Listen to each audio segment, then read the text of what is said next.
Hey there, Mama, and welcome back to the Moms Overcoming Overwhelm podcast, episode 21. I'm Emily McDermott, and I am here beside you on this journey as we work together to declutter your home, head, and heart.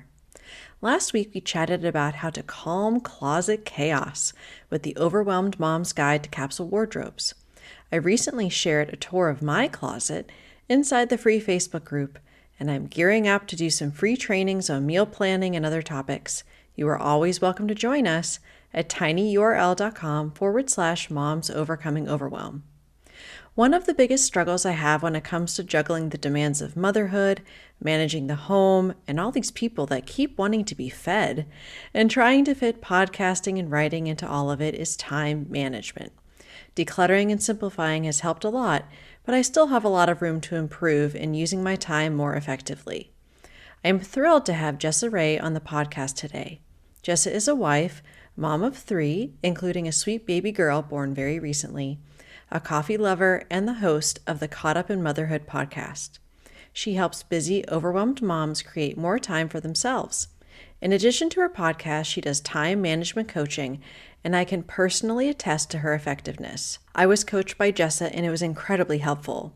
She is realistic in her approach because she is also in the trenches of trying to manage it all, so she is able to provide tactical guidance with huge helpings of grace and compassion. I know that you will learn so much from this conversation.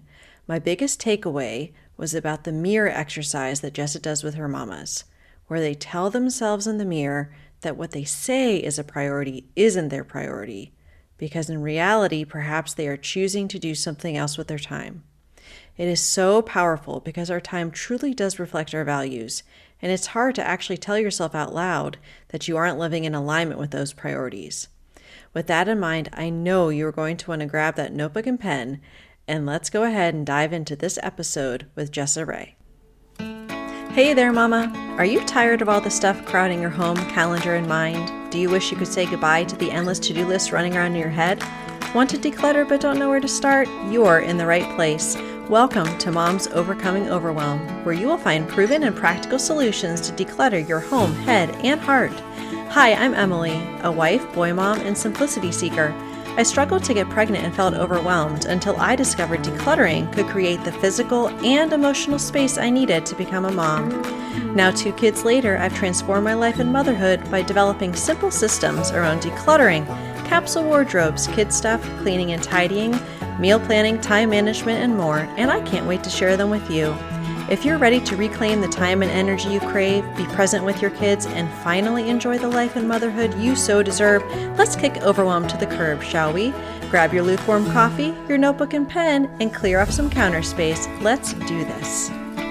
Well, hi, Jessa. Thank you so much for coming on the Moms Overcoming Overwhelm podcast. I'm so happy to talk with you today. Yeah, I'm so excited to be here and connect with your audience and talk some. Yeah. So you and I met in the podcasting space, and you have an amazing podcast that I know will definitely bless my listeners. But I've also been fortunate enough to do a little bit of coaching with you on time management, because even though I have decluttered my home and I feel really comfortable with that, as I've been kind of moving into this podcasting space, I realize that I'm not always using my time very efficiently. So you've been a huge help with that. So I was hoping you could introduce yourself, your family a little bit, and then also the work that you do with moms. Yeah, absolutely. So like Emily said, we have done some work together. We met in the podcasting world here. And then from there, we just kind of connected in a mastermind group, and, friendships and stuff grow from those places. And before Emily and I actually met, I had just launched my own podcast, like she said, and I help moms with overwhelm when it comes to time management and finding themselves again after babies and after marriage. We put all these new titles on ourselves, and then all of a sudden we lose who we are, and then we lose our time, and we don't make ourselves a priority anymore. And I started that journey because I lived it. So a few years ago, I worked in human resources in the corporate world, and I had my first son. And his first year, he had some health complications, that caused me to really be resentful of going into the office anymore. So I decided I needed to make a change. And that change ended up being that I started working from home as a virtual assistant and then moved into online business management from there. And then now to the coaching and the podcasting that I do, because it's just been this continual growth over the last couple of years. But it all started when I became mom.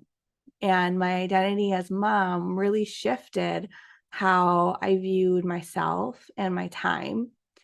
And it shifted in that positive way for me. So I had my first son and then started this online journey. And it's just been this continual growth. And now we're on baby number 3. And I am due with a little girl here any day now. So you never know. You follow me on social, you might be able to see that little baby already. I don't know. We'll have to see. But I have 2 boys and a little girl on the way. And I've been married to my husband now for about 5 or 6 years, and we've been together for about 13. So lots of ups and downs and learning along the way. But one of my strengths has always been in relation to that time management and prioritizing your day. And then having this new journey of motherhood thrown in there and learning how to prioritize your time in relation to being mom, business owner, or just simply working in or out of the home. And then also being a spouse, and then being who you are and yourself and your own needs as an individual. Yeah, and I love the name of your podcast because it has all of these multiple meanings, at least to me, Yeah. caught up in motherhood. And when Mm-hmm. I first heard that, I was thinking, oh, you're like caught up in all the things, right? Like all the roles and all the hats and all the things that Yes. we have to do. But also, there's this sense I feel like from me sometimes, but also our communities, that we're never feeling like we're caught up. You know, we never feel like we're on top of things and we're just sort of victims to our circumstances because we have our work, we have our family requirements. Mm-hmm. You know, depending on the age of the kiddos, they have all the activities, and you feel like, you know, you're this glorified taxi driver, whatever. And I just love that idea because it is so easy to lose sight of what's important and lose sight of those priorities. And when I talk about decluttering, you know, your physical space, and most of the episodes I've done so far have been about the decluttering of your physical space. It's Mm-hmm. all, let's go back to what's most important and always focusing on what matters.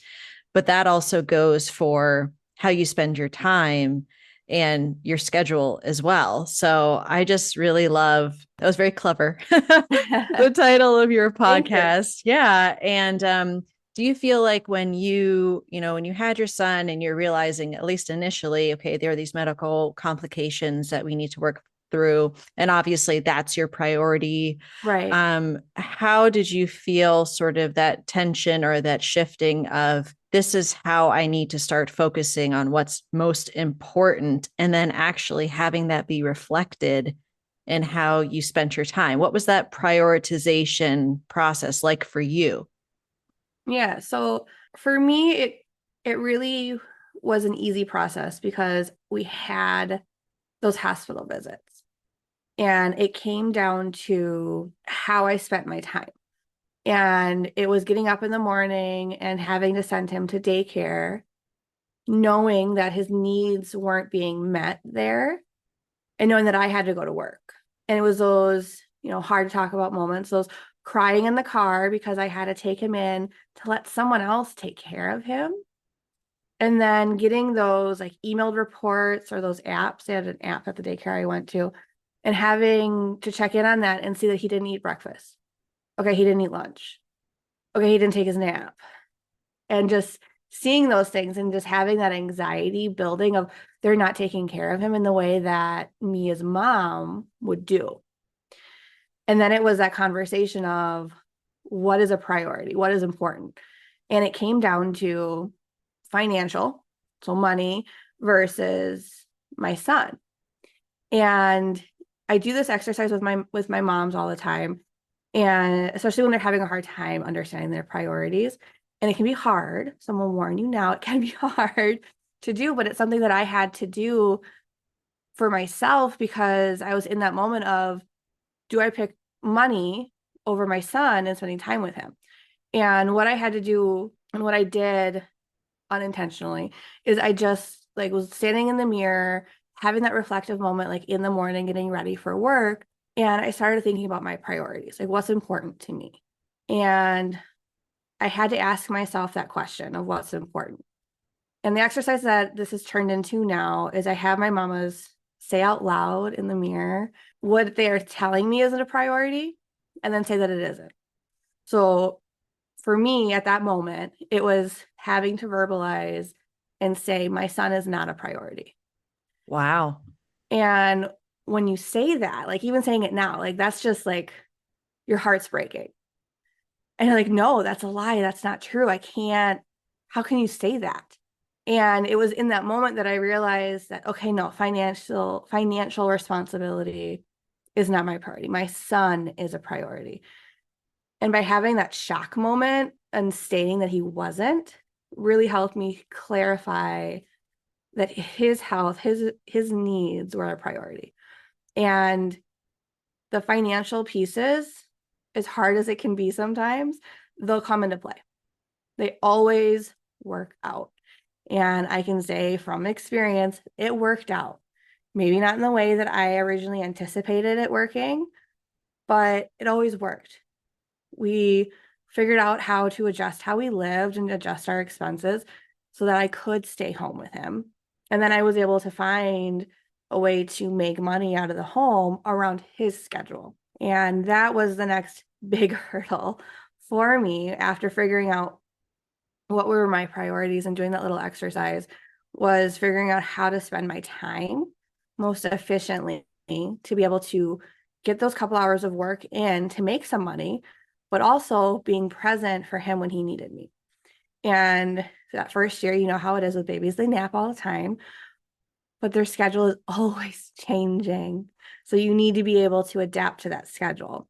And that's the other pieces that I kind of go over is how to create your schedule and know how to set up your day so you're not overwhelmed by it and that you can just get what you need done, but still feel like your priorities are in alignment with what you're doing.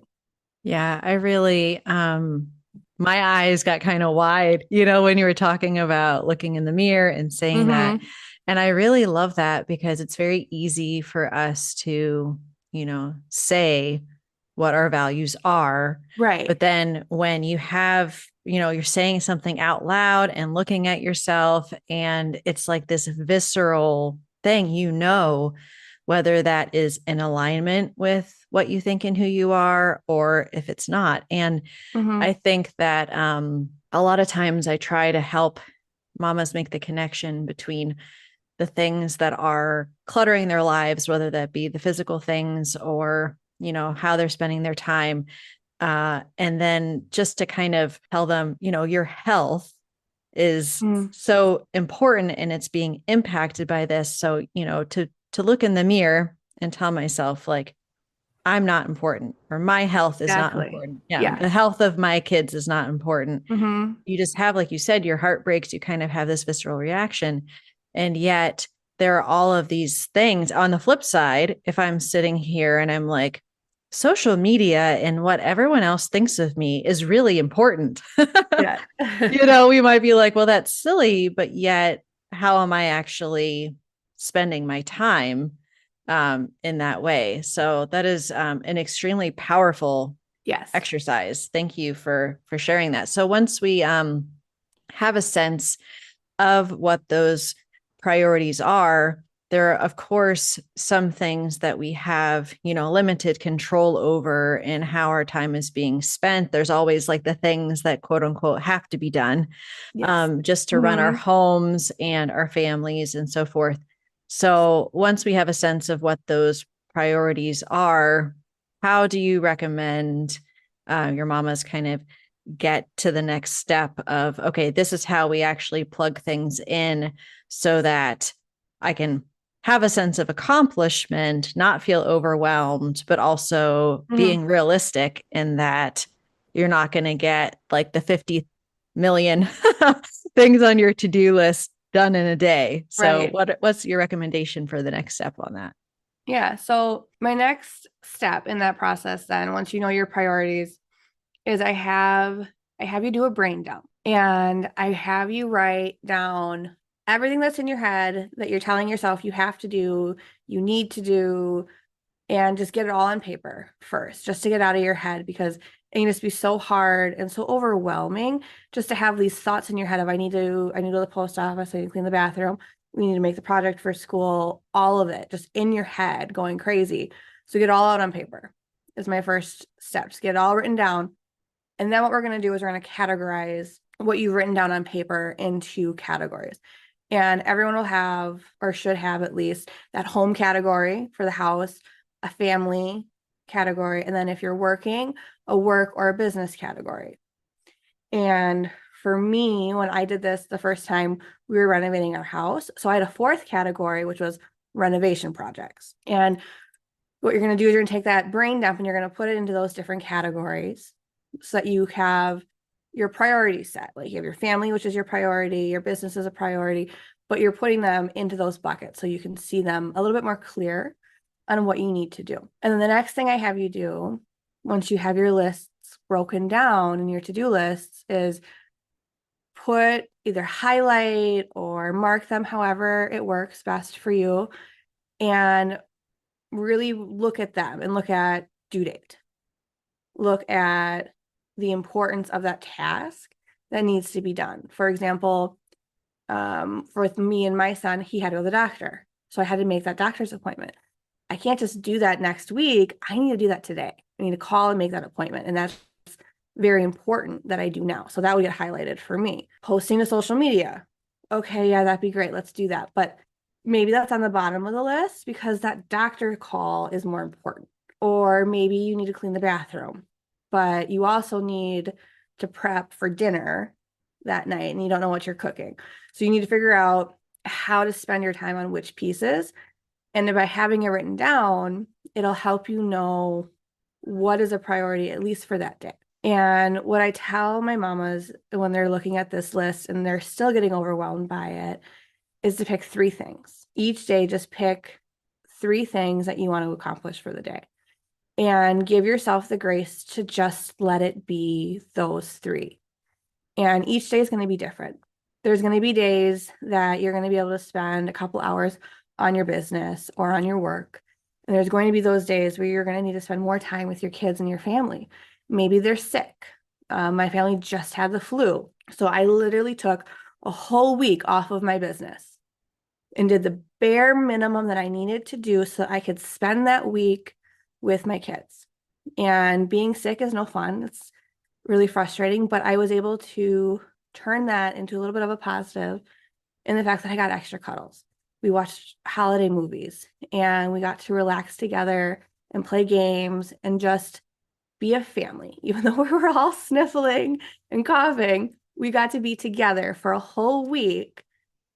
And it was in some ways great because we got to have that quality time together.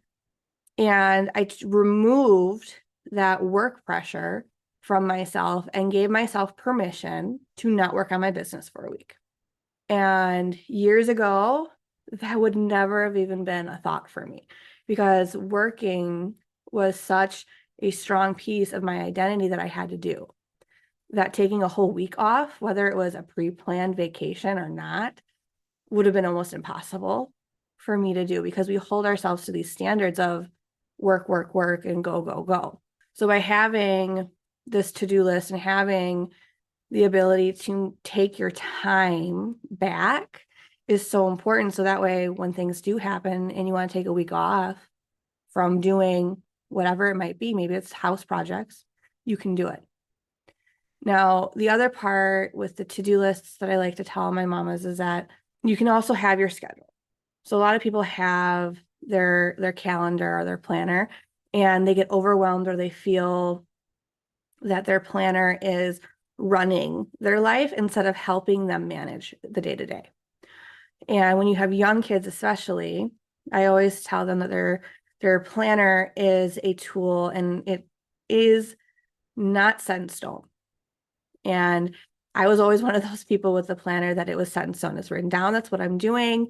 And I have to do it at that time because I said at 9 o'clock, I'm going to record a podcast episode.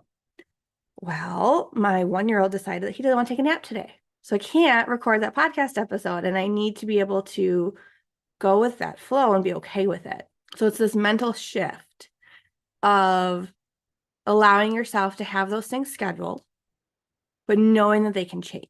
And having your schedule and your to-do list, so having both allows you to have the things that have to be scheduled, like those doctor's appointments, or if you have a Zoom call or a meeting, those are more for those concrete things. So they're scheduled out. But the other pieces are a little bit more flexible, like recording your own podcast episodes, posting to social media, cleaning the bathroom, folding the laundry. You can do them in the moments of the day that it works for you. Don't be afraid to ask for help. I find that because, especially if you work from home or out of the home or you're a stay-at-home mom, we feel that we have to do it all.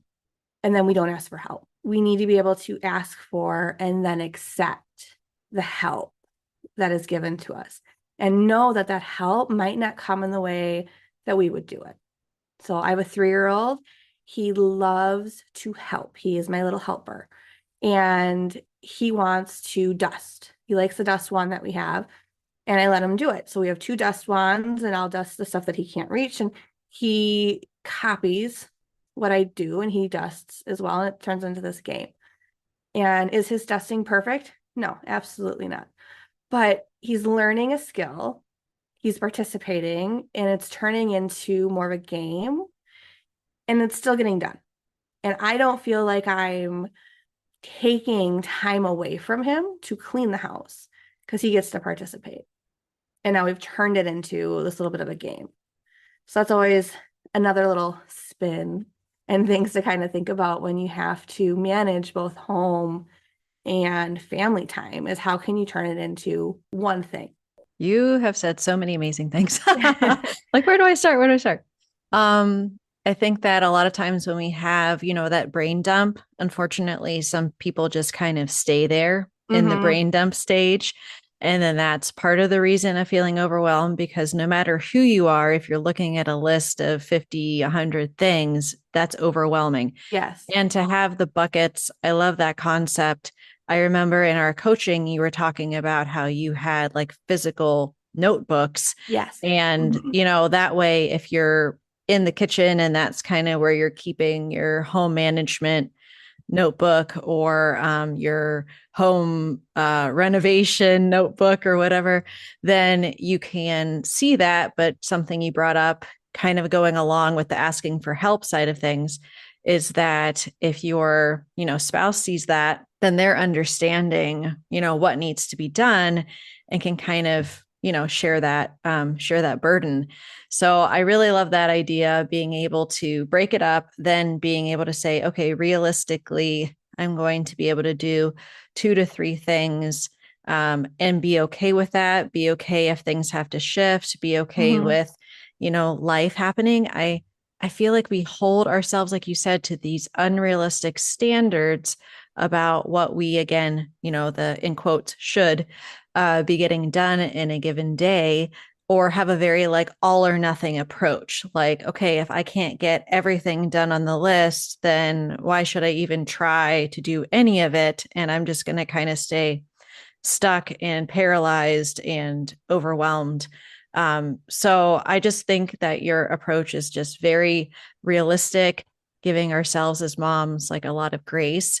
And I guess my other question related to that was, you gave a lot of good tips, but just like, how do we at the end of the day feel sort of that satisfaction of like your head hits the pillow and you're like, okay, today was okay. Like Mm-hmm.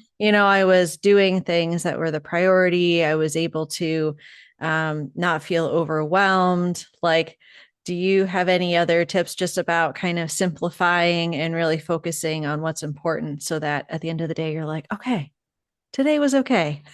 Yeah, yeah.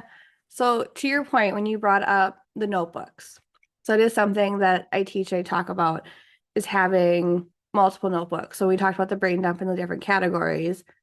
I like to turn those into your own notebooks. And the reason for that is so that you can concentrate on that one list to help a little bit with that overwhelm. So if you have one piece of paper with, let's say, 4 columns in it, and you have these lists on there, right, it's overwhelming and you can't process it. And you crossed off 3 things, but you're seeing 100 on there.